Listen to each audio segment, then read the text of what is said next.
Muy buenas noches y bienvenidos a un programa más de Perspectivas. Enrique, ¿cómo te va? ¿Cómo estás, Belén? Lunes 26 de septiembre, 2 años de Ayotzinapa. Ahorita, por cierto, platicaremos de ese tema. Vamos antes, tenemos una entrevista con el alcalde Pablo Lemus, el alcalde de Zapopan.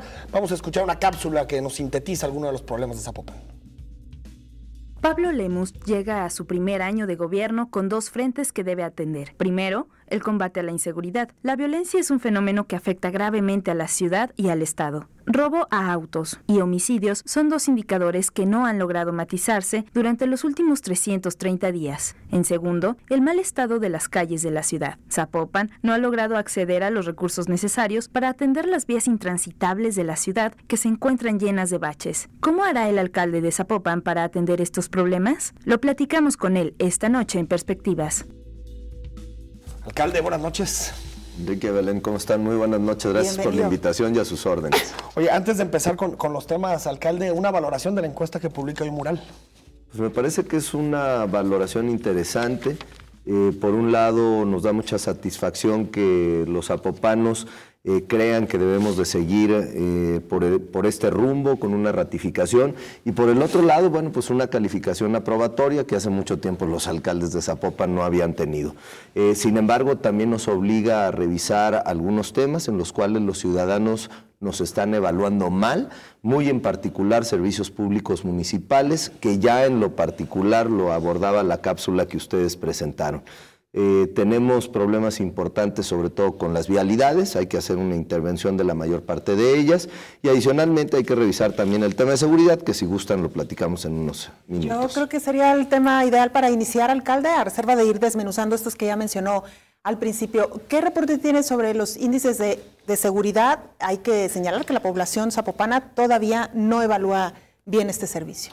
Tenemos, según datos de la Fiscalía General del Estado de Jalisco, reducción en distintos delitos como el robo a casa-habitación, el robo a personas, el robo a transporte de carga. Sin embargo, en toda la zona metropolitana de Guadalajara tenemos un problema importante de robo a vehículos y sobre todo de robo a vehículos con violencia. Uno de los graves problemas que tenemos es la falta de equipamiento dentro de la policía municipal y la falta de las herramientas tecnológicas para poder tener una estrategia preventiva en materia de seguridad. ¿Qué estamos haciendo? Ya se licitaron y afortunadamente ya tenemos un ganador para la adquisición de 250 patrullas y 60 motocicletas. El día de hoy me acaban de informar que las primeras 20 patrullas de este lote llegarán el próximo viernes, de esta semana, y en la medida en que vayamos recibiendo estas 250 patrullas y 60 motocicletas, vamos a ir pudiendo reducir el número de delitos dentro del municipio. El otro tema importante es lo que ya se licitó, que es el C5, que es este centro de monitoreo, ¿no?, y videovigilancia dentro del municipio, que será el más moderno de todo el país. Este C5, el proceso para poderlo instalar una vez que se celebren todas estas compras que tenemos que hacer en este momento, las licitaciones y demás, lo podremos tener funcionando a partir del mes de enero. Es decir, toda la compra, instalación, implementación se va a llevar lo que lleva de este año. Esto nos va a permitir luchar mucho más frontalmente. Con estas unidades vamos a tener 4 veces más patrullas, con lo cual recibimos nosotros la comisaría de seguridad. Es decir, vamos a pasar de 115 que teníamos, que nos entregó la administración pasada, a 443, no solamente con las 250 que compramos en este momento, sino adicionalmente con las 65 que ya habíamos comprado con anterioridad.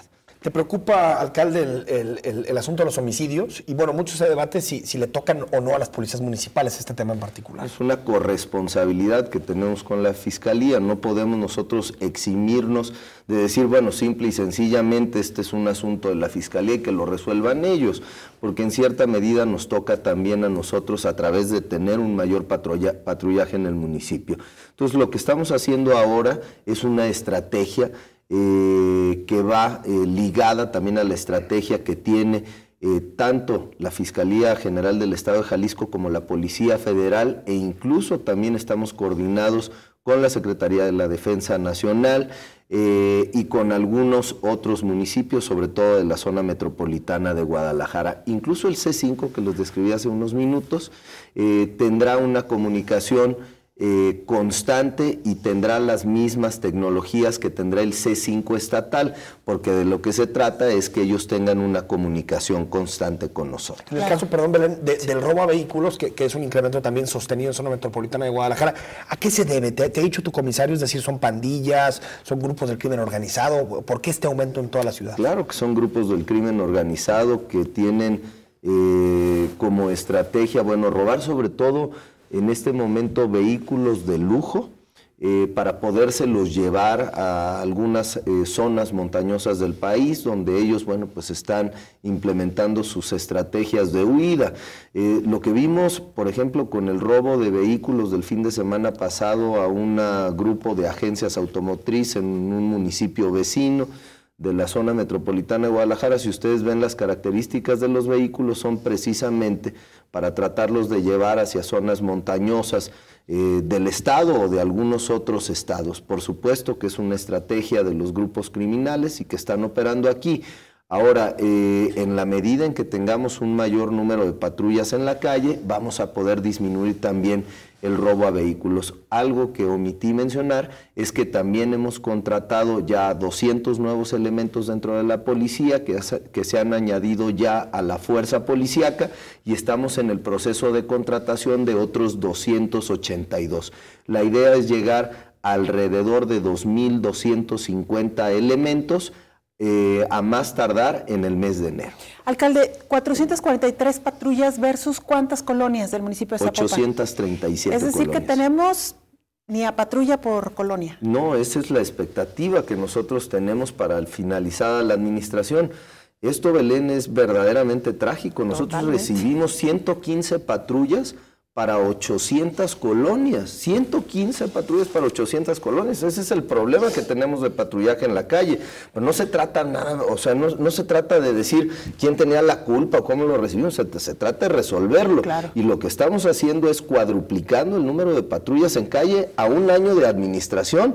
Eso yo quiero ver en los comparativos con otros ayuntamientos. Adicionalmente a ello, bueno, pues es el incremento también en el número de oficiales en calle, es la inversión que estamos haciendo en el C5 y por supuesto el poder trabajar socialmente el asunto de la seguridad.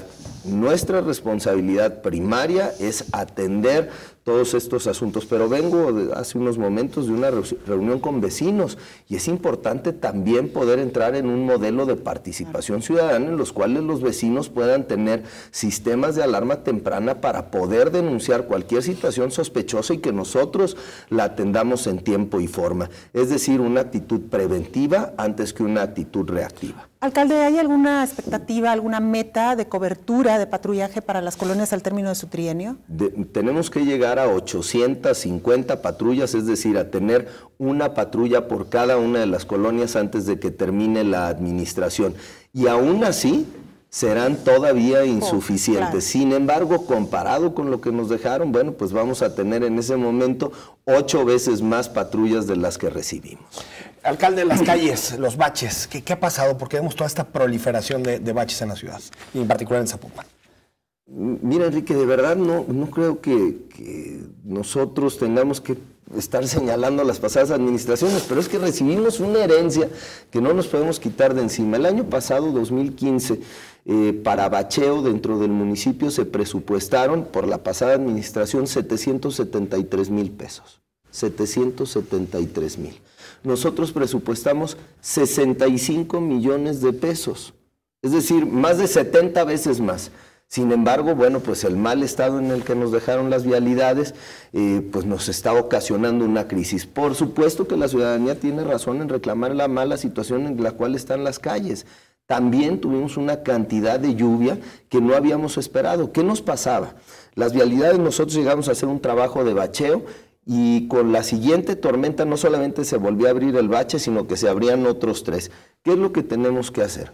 Un programa de repavimentación y de recuperación de vialidades en todo el municipio.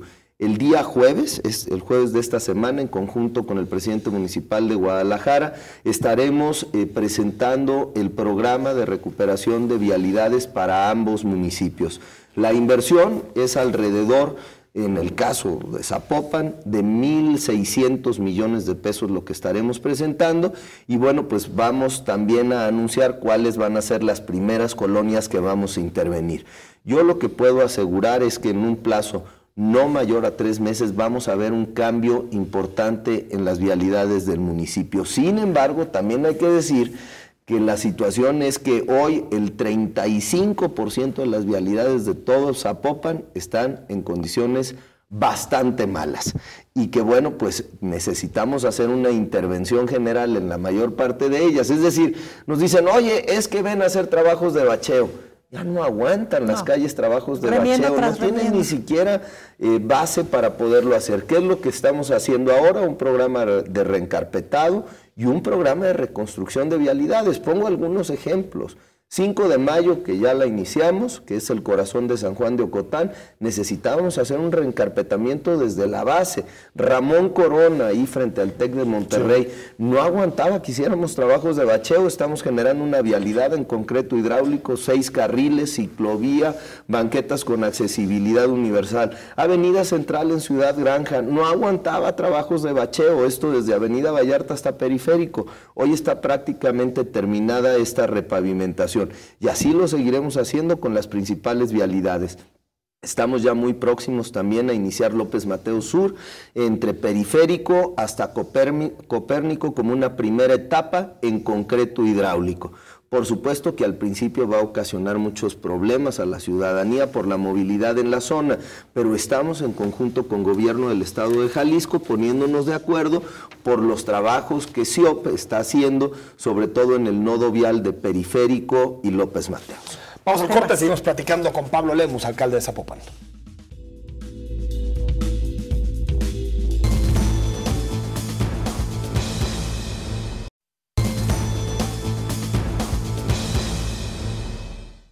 La semana pasada se inauguró el Centro Cultural de la Colonia Constitución. La famosa Consti es una de las colonias que presenta índices graves de inseguridad en el municipio. En la inauguración del Centro Cultural, el alcalde señaló que el abandono de la colonia ha sido un factor esencial para el incremento de la violencia. Sin embargo, se comprometió a reducir los índices al 50%. Homicidio, narcomenudeo, pandillerismo son los 3 principales que tenemos aquí. ¿Y cuánto lo piensan bajar con el centro? Cuando menos tiene que llegar a una reducción al final de esta administración del 50% de los delitos que se cometen. Vamos de regreso ya, Enrique. Sí. Perspectivas. Alcalde, ¿realmente se puede reducir con un centro cultural 50% la violencia? La violencia en la colonia, sí. En Constitución, claro. ¿Qué le pasó a la colonia Constitución? El corazón de esta colonia era un corazón comercial, pero también un lugar donde había, pues digamos, mucho trabajo social, que era el Mercado Bola. Se abandonó, se tiró, se dijo que se iba a construir un centro cultural, y en prácticamente 6 años, 7 años, no se había hecho absolutamente nada. Nosotros no somos un gobierno de discursos, nosotros no somos un gobierno de proyectos, nosotros somos un gobierno de realidades. En menos de un año de administración, que cumpliremos el próximo 1 de octubre, entregamos terminado el Centro Cultural de la Colonia Constitución. Estamos convencidos que por medio de recuperar el tejido social es la forma de poder lograr mejores objetivos en materia de seguridad. ¿Qué tiene el Centro Cultural de la Colonia Constitución? Váyanlo a conocer, de verdad vale la pena. Tiene 37 salones de clases donde se van a impartir clases de pintura, clases de escultura, tiene 3 salones de danza, y todos los demás son salones de clases para impartir lecciones de cómo tocar un instrumento musical, todos los que componen una orquesta sinfónica. Tiene 2 estudios de grabación, tiene un foro principal para 500 personas para que se puedan presentar ahí espectáculos de danza, de música. Adicionalmente tiene un centro de salud, un registro civil y un estacionamiento para 100 vehículos y una plazoleta principal donde estamos ya presentando espectáculos públicos y completamente gratuitos. Está abierto a toda la ciudadanía para que se puedan inscribir. Será la casa, es la casa ya de la Orquesta Sinfónica de Zapopan, y será la casa de la Orquesta Infantil de Zapopan, la primera orquesta infantil que habrá en todo el estado de Jalisco. Y por cierto, ya iniciaron las audiciones para que los niños se puedan ir a inscribir dentro de estas. Alcalde, ¿y cómo garantizamos que se dé continuidad precisamente a este proyecto y particularmente que las clases que ahí se impartan sean de calidad, lo cual puede garantizar que realmente esto trascienda. Bueno, los mismos músicos de la orquesta, muchos de ellos van a ser quien van a impartir las clases. Además, todos serán maestros certificados quienes estarán ahí dentro. La mejor forma de poder garantizar su operación es dedicarle recursos. Había político tras político tras político que hasta decían que habían nacido en la Consti y que prometían que iban a hacer cosas y nunca hicieron absolutamente nada. Nosotros, simple y sencillamente dedicándonos al trabajo, entregamos un centro cultural que vale 140 millones de pesos en inversión. Y quiero decirles algo, no solamente va a ser digamos, el corazón de la cultura en el municipio, sino que pretendemos que sea el corazón cultural de toda la zona metropolitana de Guadalajara. En el momento en que ustedes conozcan este centro cultural, van a poder dimensionar de lo que estamos hablando. Solamente hay que conocer, hay que acudir a entrevistarse con la gente de la Consti para que ellos mismos les puedan decir cómo ven este proyecto que acabamos de presentar, ojo, ya como una realidad y no como una promesa. Hoy en la encuesta de Mural, alcalde, uno de los asuntos que me llamó por lo menos a mí la atención es el asunto de la basura, que sale muy bien evaluado el asunto de la basura, por cierto que es un servicio público que no está concesionado, digamos. ¿Crees que hay que, repensar el modelo o crees que el modelo público que lo administra el municipio es el modelo adecuado para la gestión integral de la basura? Yo lo dividiría en tres, Enrique, el tema de la basura, porque recuerda que también, bueno, tenemos la recolección de la basura, ¿sí?, y tenemos la disposición, que digamos es la parte final. Y en medio tenemos también un relleno sanitario muy importante en el municipio que es Picachos. En las próximas semanas, yo espero que en máximo 10 días vamos a presentar ya el modelo de rescate en conjunto con el gobierno del estado de Jalisco de Picachos. ¿Por qué no lo presenta solo el municipio? Hay que recordar que Picachos no es un tiradero municipal, es un tiradero metropolitano, propiedad de un fideicomiso donde participa el gobierno del estado y otros municipios de la zona metropolitana de Guadalajara. Lo que nosotros hicimos fue una gestión con el gobierno federal para recibir recursos en el rescate del relleno sanitario con el apoyo del gobierno del estado de Jalisco. Creo que tenemos que ver el modelo como una situación integral, es decir, no podemos ver solamente la recolección de la basura o solamente lo de Picachos o solamente el tema de la disposición, lo tenemos que ver como un modelo integral. Si me lo preguntas en ese sentido, sí creo que tenemos que hacer algunas modificaciones para poder cuidar del medio ambiente y también, por supuesto, el brindar un mejor servicio a la ciudadanía. Alcalde, antes de que nos coma el tiempo, hemos hablado de obras, hemos hablado de presupuesto. ¿Cómo afectará o si ya tienen previsto, si habrá algunos recortes una vez que el presupuesto federal ha sufrido un recorte importante? Vamos a tener afectaciones importantes prácticamente todos los municipios de la zona metropolitana de Guadalajara, pero eso no quiere decir que no hagamos las gestiones necesarias para evitar que este recorte, estas afectaciones sean mucho más grandes. Lo que tenemos que tener es una mesa de diálogo de los presidentes municipales en conjunto con el gobierno del estado de Jalisco y los diputados federales de todos los partidos políticos para que nos ayuden en la gestión, particularmente en los proyectos del Consejo Metropolitano. Claro que sí. ¿Por qué?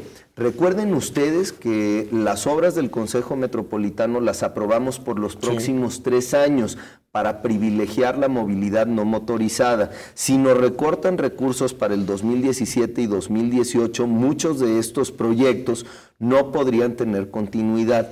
Es importantísimo el que logremos que la gestión nos determine que estos proyectos de infraestructura pueden verse terminados. Por nuestra parte, como siempre, cuando son temas de trabajo y no son temas de politiquería que después nos quieren meter, nosotros seguiremos por el lado de acordar y de buscar los recursos para darle resultados a la ciudadanía. ¿Estás conforme, alcalde, con tu gabinete? ¿Piensas hacer algún tipo de cambio en los siguientes días? No pensamos hacer ningún tipo de cambio, digamos, en la estructura principal del mismo. Hicimos algunos cambios hace algunos meses de acuerdo a la estrategia que nosotros veníamos siguiendo.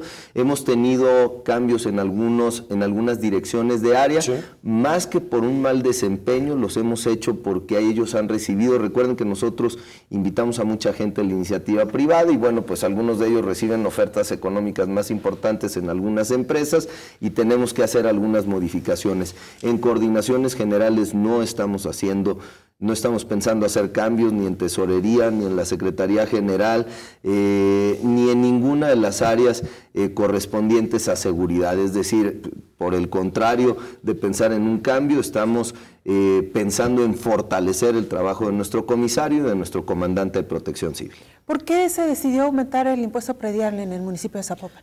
El impuesto predial, Belén, aumentó 3%.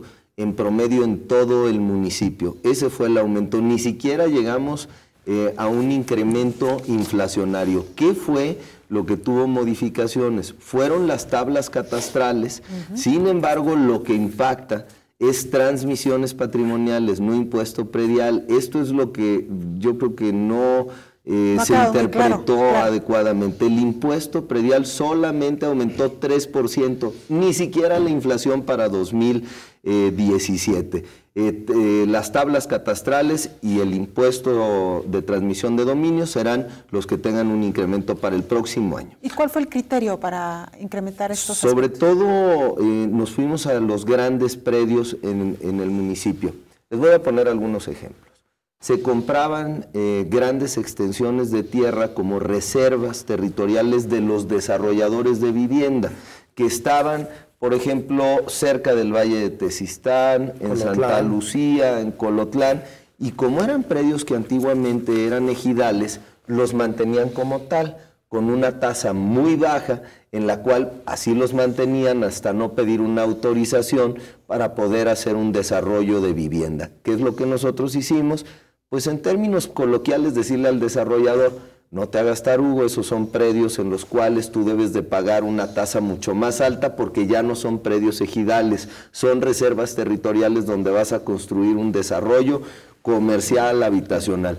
Ahí fue donde sufrieron los incrementos más fuertes porque lo que tenemos que hacer es que también estas grandes empresas paguen lo que les corresponde. ¿Piensas hacer modificaciones en el presupuesto participativo, Pablo? Te lo pregunto porque no me parece muy justo ni muy democrático que solamente puedan elegir obras quien tiene propiedades, ¿no? Y quien paga predial. Por lo tanto, creo que el resto de los zapopanos también tendría que tener posibilidad de votar por obras, ¿no? Sí vamos a hacer modificaciones. Primero, en el presupuesto participativo ligado al impuesto predial. Sí. El año pasado, nosotros recuerdo, entramos el 1 de octubre, no hubo tiempo suficiente para conformar un consejo de participación ciudadana que discutiera cuáles son las obras que se iban a proponer para el presupuesto participativo. Ya tenemos instalado nuestro consejo de participación ciudadana y serán ellos los que determinen las obras a votar.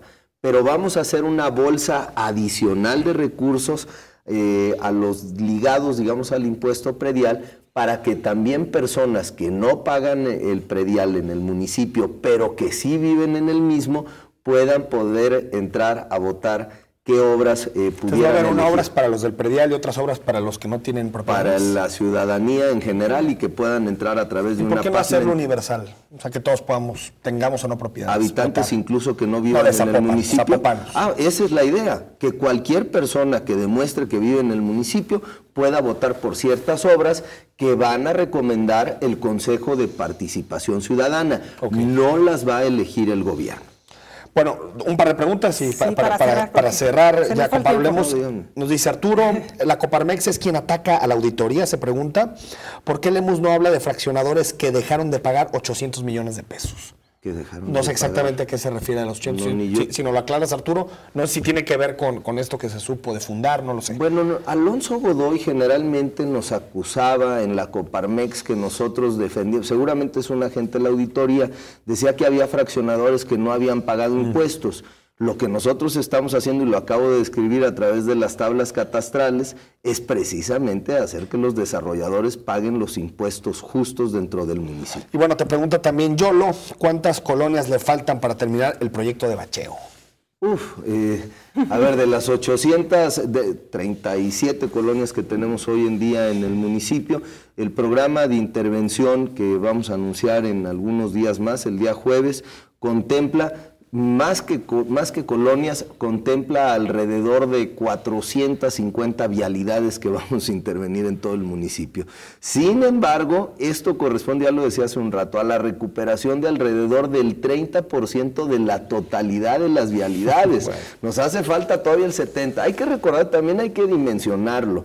Nosotros tenemos prácticamente 4 veces más territorio que el municipio de Guadalajara. Nosotros tenemos que atender vialidades en el centro histórico de Zapopan, lo mismo que en Bugambilias, que en Las Fuentes, que en Carretera Colotlán, que en Tezistán, donde por cierto ya entramos con mucha fuerza, Santa Lucía, Nestipac, es decir, nosotros tenemos un territorio amplísimo que atender y así lo estamos haciendo con una proporción adecuada, sobre todo en las colonias que más lo necesitan. Gracias, alcalde. Vuélvenos a visitar. Muchísimas gracias, sí. Nos quedaron muchas preguntas. Muchísimas gracias por la invitación y a sus órdenes. Gracias, Pablo. Vámonos y platicamos de debate, Ayotzinapa. Debate, Ayotzinapa, la firma de la paz en Colombia. Hay muchos temas. Usted no se vaya, regresamos.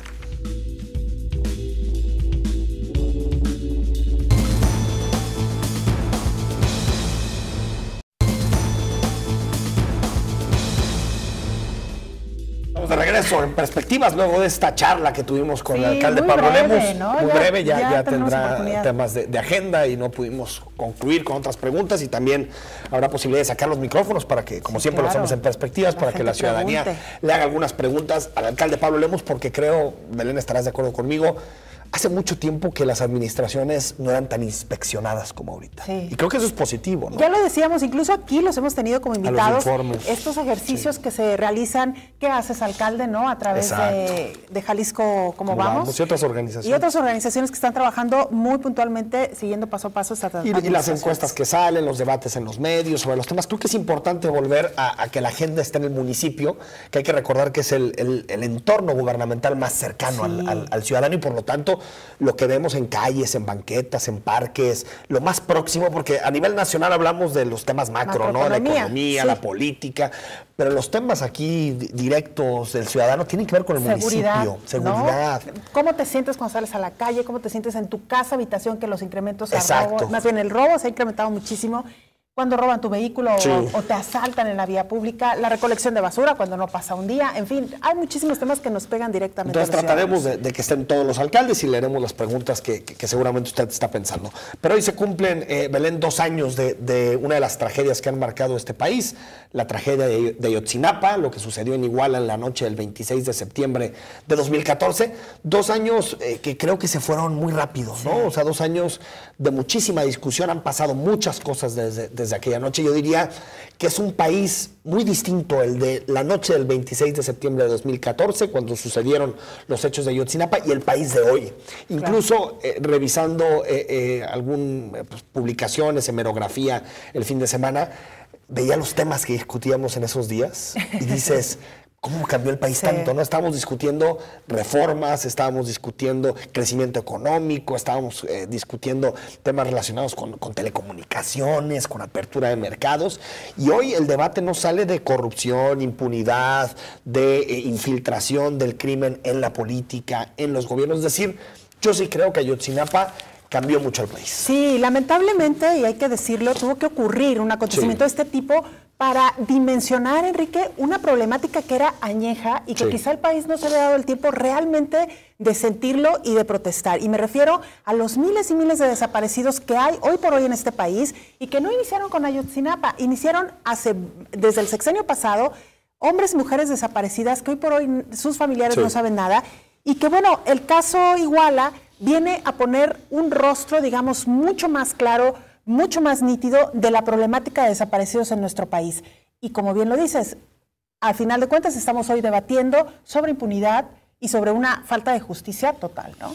Es que fíjate, Belén, por hacer algunas relaciones en términos de datos, cuando el presidente Enrique Peña Nieto enfrentaba precisamente su segundo informe de gobierno, que era septiembre de 2014, el presidente tenía una aprobación del 57% cuando llegó ese día. Es decir, 57 de cada 100 mexicanos decían que el país iba por rumbo correcto, que el país iba bien con el presidente Enrique Peña Nieto.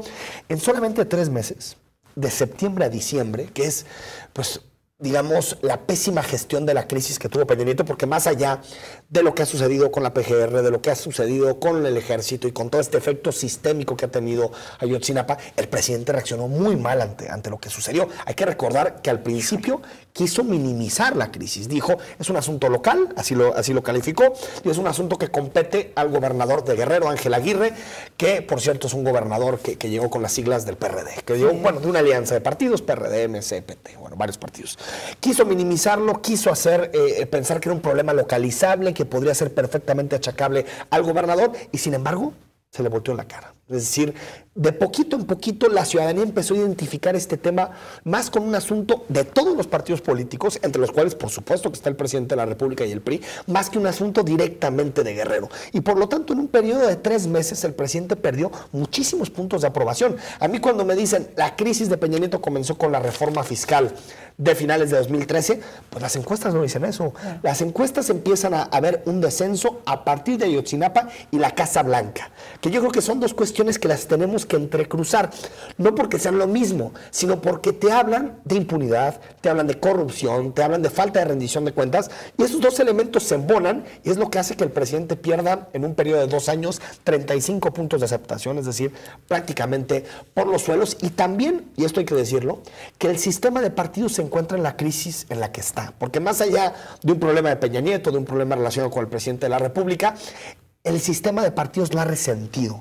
Si también nos fijamos en algunos estudios demoscópicos, veremos que también la relación entre el ciudadano y los partidos políticos se cayó totalmente después de lo que sucedió en Ayotzinapa. Claro, Enrique, y baste recordar pues aquella muy desafortunada de las primeras conferencias de prensa que ofrecía el entonces procurador de México, en donde con una falta de sensibilidad total hacia los familiares, pero también hacia el pueblo mexicano que estaba pidiendo una explicación de qué es lo que había pasado con estos 43 estudiantes, totalmente. Pues evidentemente empezó totalmente con el pie izquierdo, tanto la investigación como el discurso del gobierno federal hacia un tema tan delicado como es el de los desaparecidos en nuestro país. Tanto así que, bueno, hubo necesidad de incluso hacer un enroque, ¿no?, de sustituir al procurador y nombrar a Arely Gómez como actual titular de la PGR. Sí, digamos que la verdad histórica terminó sepultando a Murillo Caram. No, y aquella famosa frase de ya me cansé, ya me cansé, ¿no? Exactamente. Sí. Bueno, que son joyas que las recuperaremos, yo creo que no, durante décadas, porque nos hablan de cómo una generación de políticos, que aparte no es de esta época, como es el caso de Murillo Caram, pues sigue viendo este tipo de problemas. Ya me cansé, ¿no? Cómo salimos de este problema como si fuera un asunto que lo puedes meter, ¿no? Como se hacía antes, lo metes al expediente y se acabó, esto no se vuelve a debatir. Y otro de los efectos, creo, Belén, de Ayotzinapa fue, yo diría, el efecto sobre la izquierda política o sobre la izquierda partidista en este país. Si hay un partido político que resintió Ayotzinapa, partido político, digamos, más allá de gobernante, es el PRD. El PRD también, en ese momento el presidente, ya parece que fue hace 2 siglos, ¿va? Era Carlos Navarrete en ese momento el presidente del PRD, porque de ahí vino el primer interino, que fue Agustín Basabe, y el segundo interino, o interina, que en este momento es Alejandra Barrales. Y el PRD no supo reaccionar. Creo que perdió, no sé si estás de acuerdo conmigo, perdió una especie como de bono de credibilidad que tenía la izquierda en algunos temas. Es decir, estos asuntos se le achacaban mucho a los gobiernos conservadores, es decir, particularmente al PRI, pero también venía el PAN muy manchado después de 6 años de calderonismo, en donde las violaciones a los derechos humanos se multiplicaron en prácticamente todo el país.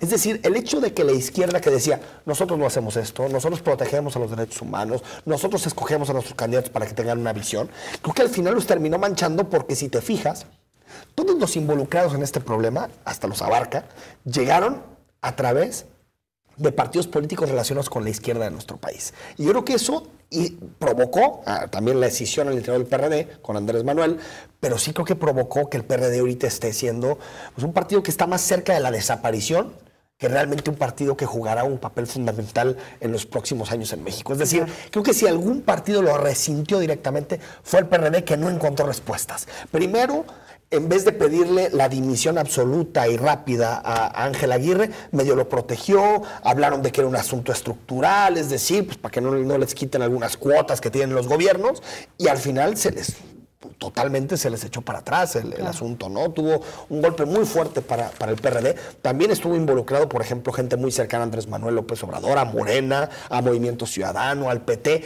Yo creo que sí hubo algún sector de la población que lo sintió de forma clara, fue precisamente el pensamiento de izquierda o los partidos políticos de izquierda, ¿no? Claro, y también hay que decirlo, Enrique, un cierto avance, digamos, una cierta madurez en materia de derechos humanos entre la población, de concientizarnos más sobre este tema, y hay que decirlo, con la ayuda de expertos internacionales que se dieron cita a nuestro país precisamente para coadyuvar, para investigar exactamente qué había pasado, lo cual pues le dio muchas armas a los padres de estos 43 desaparecidos para exigir con elementos muy sólidos al gobierno federal que realmente investigara a fondo y que se dejaran pues de tantas teorías que realmente nadie creía. Y a propósito precisamente de los avances en materia de derechos humanos, ya el propio exsecretario ejecutivo de la Comisión Interamericana de Derechos Humanos, Emilio Álvarez y Casa, hablaba precisamente sobre este tema y me llama mucho la atención lo que él dice y reflexiona, ¿no? Más que una crisis de derechos humanos, el gobierno de Enrique Peña Nieto sufre una descomposición peligrosa en esta materia porque nada detiene ya el cáncer de la violencia, la corrupción, la injusticia y la convivencia con el crimen. Gravísima esta lectura. Es que ahí hay asuntos estructurales. Emilio Álvarez y Casa, durante el tiempo en que estuvo el grupo de expertos en el país, pues se le hizo una guerra sucia contra Álvarez y Casa tremenda por cosas. Me acuerdo a la señora Isabel Miranda de Wallace, que lo acusaba de estar participando y queriendo desestabilizar a los gobiernos. Yo creo que es un tipo intachable, Emilio Álvarez y Casa, lo ha sido en todo su paso en la defensa de derechos humanos en este país y también en la Comisión Interamericana. Por supuesto que tiene su forma de ver el mundo y qué bueno, todos tenemos derecho a tenerla. Sin embargo, creo que es un debate interesante, Belén, que quedará también mucho para el debate de la academia. ¿Fue o no un crimen de Estado?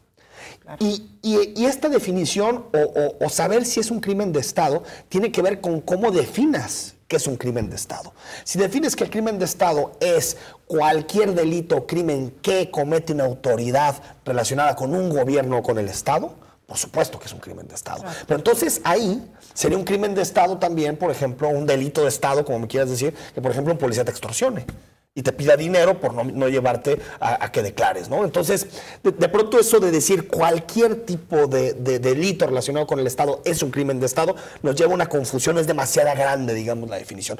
Yo creo que si entendemos crimen de Estado, como sucedió en las dictaduras latinoamericanas, sudamericanas, en particular la Operación Cóndor, Argentina, Uruguay, Chile, yo creo que no cabría en esto. Porque no creo que existiera una maquinación sistémica, una maquinación de todo el gobierno federal con las cúpulas militares para buscar desaparecer a estos 43 estudiantes. Yo creo que lo que hubo fueron personas infiltradas, funcionarios infiltrados, policías infiltrados, que no es que le quites gravedad, sino que de pronto sería importante o sería conveniente que definamos muy bien, porque de pronto este tipo de debates entran en el juego político, es decir, si fue o no un crimen de Estado. Ayotzinapa, creo que eso también la academia y la historia lo terminarán definiendo. Sí, aunque no hay que olvidar que estas desapariciones, volvemos al punto, a manos de elementos policíacos o de agentes del gobierno, pues venían ya desde hace varios años y tampoco prácticamente nadie decía nada, ¿no? Me parece que, insisto, Ayotzinapa fue el gran detonante, la gran cabeza o el gran rostro para abordar de fondo una problemática gravísima. Y creo que una cuestión muy lamentable es que durante el sexenio, y creo que los 2 años que le quedan a Peña Nieto, no nos enteraremos de lo que en realidad sucedió, porque no hay que ser ingenuos. Peña Nieto lo va a meter en un archivo y va a decir, a ver quién llega, y si quien llega tiene realmente la valentía de abrir una comisión de la verdad para analizar el caso a profundidad, regresar al grupo de expertos de la Comisión Interamericana y darle mucha fuerza, por ejemplo, a la Comisión Nacional de Derechos Humanos para entrar en este caso. Ojalá, ahí están varios postulados para la presidencia, ojalá se atrevan, porque creo que no nos podemos quedar más allá del dolor y más allá de todo, pues sin la memoria, ¿no?, de lo que sucedió y sin el recuerdo de lo que sucedió aquella noche. No conocer la verdad, que eso es clave. Absolutamente. Enrique, vamos a la pausa, regresamos con el debate entre los 2 aspirantes a la presidencia de Estados Unidos.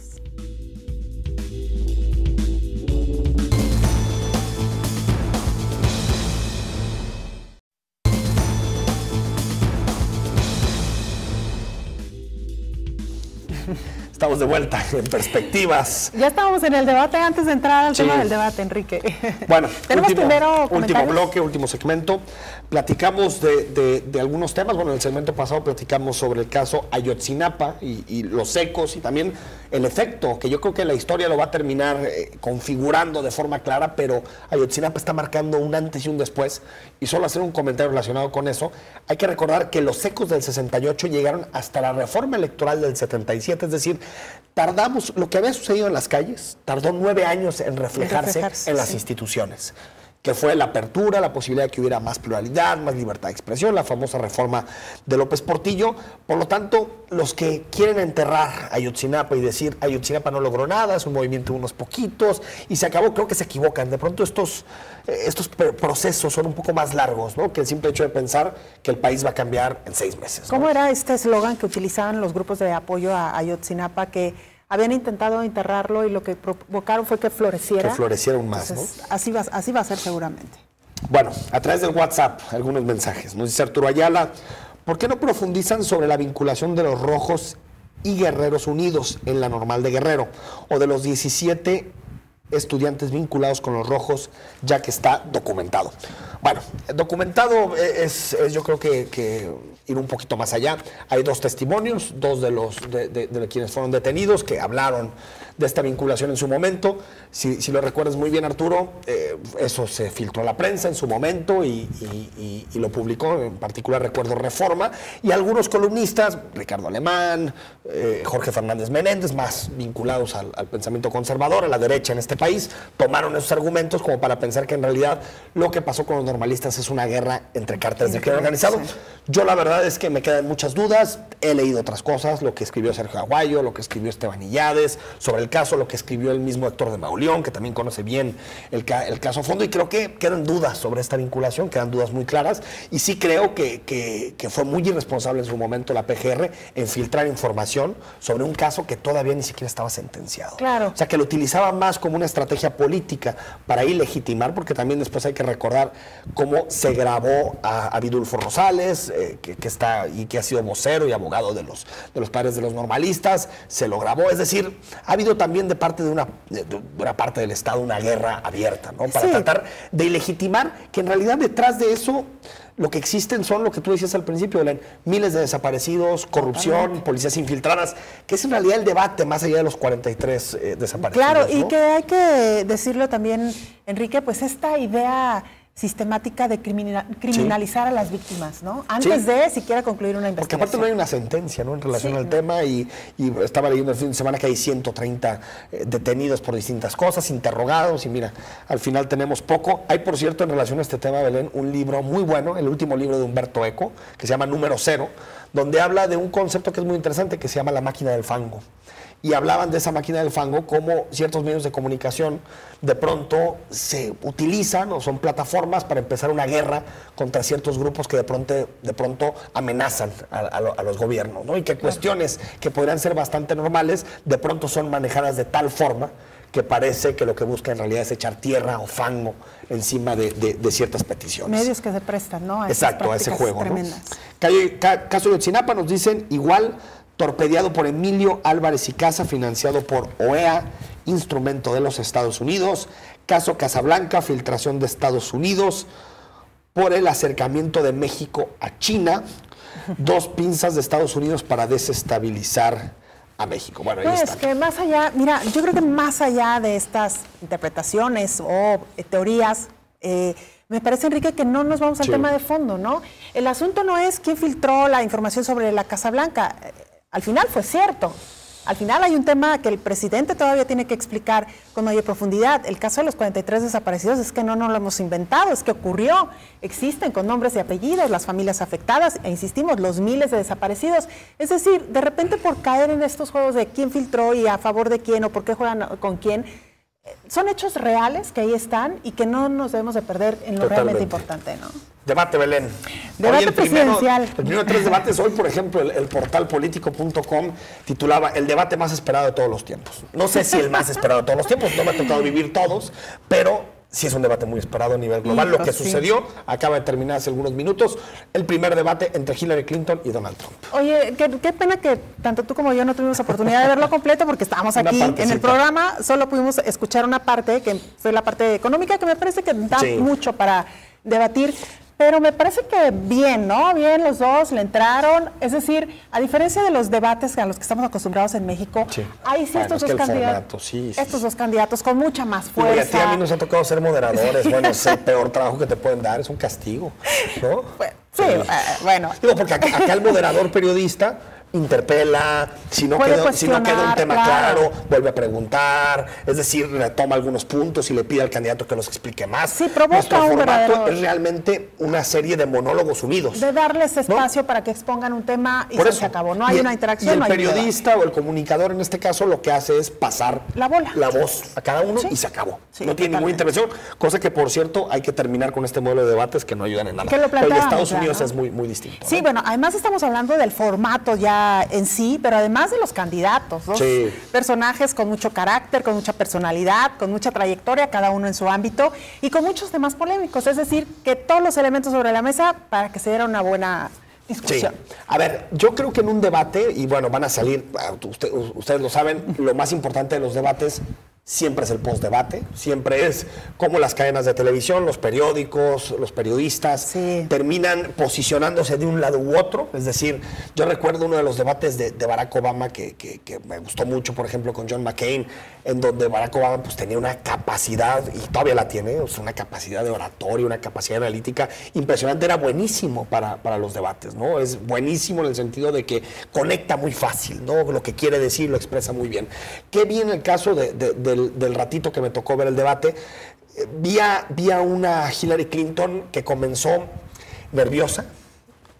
Donald Trump, de alguna forma, su discurso lo tiene muy digerido. Sí, es decir, el contexto y la realidad política no le exige a Donald Trump cambiarlo todavía. A ver, ha bajado, ha matizado, no es el mismo discurso, hay que poner discursos que hizo en las primarias, ¿no? Es un discurso muy fuerte, que yo creo que sí rayaba en la xenofobia, en el racismo.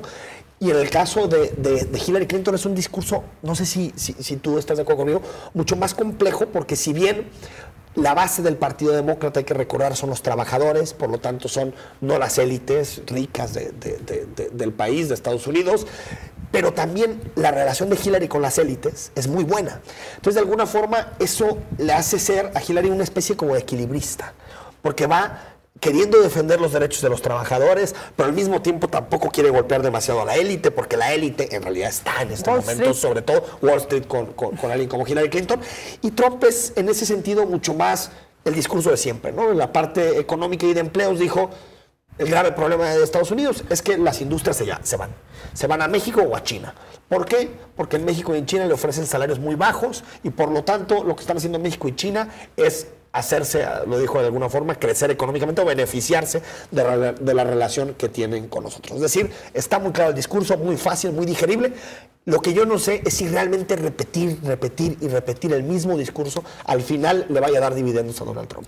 Claro, porque no cambia, ¿no? Claro, aquí quizá, digamos, el beneficio de haber tenido este encuentro ya directo con Clinton fue que la pudo cuestionar sobre aspectos que ella hoy está proponiendo en campaña y que no hizo en 30 años de trayectoria política. Me parece que fue la oportunidad de Donald Trump para cuestionarla en ese sentido y de Hillary Clinton para cuestionar a Donald Trump como siendo un hombre de negocios, hoy se preocupa, ¿no?, por los trabajadores, cuando no lo hizo tampoco a lo largo de todos los años, que amasó una fortuna impresionante, ¿no? Y bueno, ahí hubo dos interpelaciones que me parecieron interesantes. Una, Donald Trump ha construido en alguna parte de la opinión pública americana una idea de que es un, como le llaman en Estados Unidos, un self-made man, ¿no? Un hombre que se hizo solo, que es muy de la cultura política americana, un hombre del esfuerzo, un hombre que pudo salir sin importar sus apellidos, su relación jerárquica, es decir, que es un hombre que se hizo solo en términos económicos.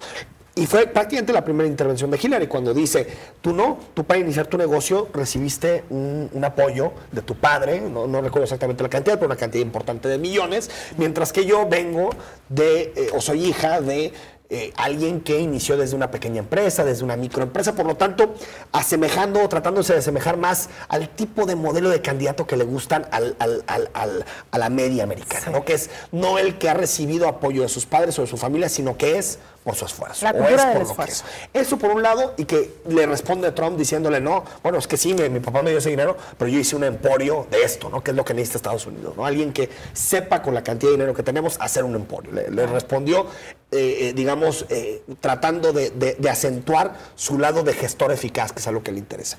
Y en el caso de los impuestos, que es un tema que le interesa mucho a los americanos a la hora de votar, fíjate que Trump hizo una propuesta que ya la ha dicho antes, pero que me parece una cuestión totalmente disparatada, que es que va a reducir el impuesto a las grandes empresas de 35% a 15%. Sí. Es decir, estamos hablando de una disminución de 20 puntos porcentuales, lo cual trata de alguna forma de ligarse con una buena parte de la élite que desconfía de él, pero que le interesa mucho el asunto fiscal, no el asunto de los impuestos. Claro, y ahí lo interpelaba a Hillary Clinton y le decía, ok, muy bien, perfecto, estos apoyos para las empresas, pero ¿qué pasa con el salario de los trabajadores, ¿no? Porque al final de cuentas, estas empresas migran porque consiguen mano de obra barata, como es el caso de China y como es el caso de México, ¿no? Y entonces decía otra vez el discurso de Donald Trump, vamos a revisar los tratados de libre comercio porque están siendo totalmente desventajosos para nuestro país.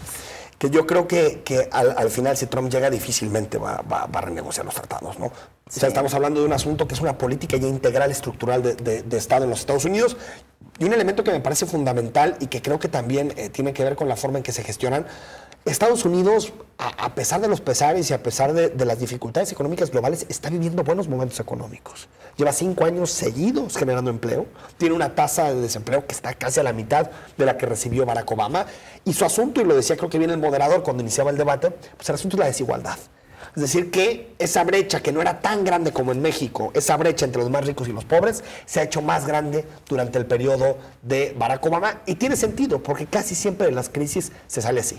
Claro. Con muchos mayores niveles de desigualdad, pero creo que al final la gestión de la economía va a ser un aliado de Hillary Clinton. Oye, Enrique, y lo que estamos esperando todos, ¿no? El análisis de quién ganó el debate. Sí. Las encuestas que ya están ahorita, pero a todo vapor, y que ya lo sabremos. El miércoles lo comentamos. El miércoles lo comentamos, a ver quién fue el gran ganador de este debate. Muchísimas gracias por habernos acompañado. El tiempo se nos fue, Enrique. Gracias. Vámonos. Buenas noches. Hasta el miércoles. Hasta luego.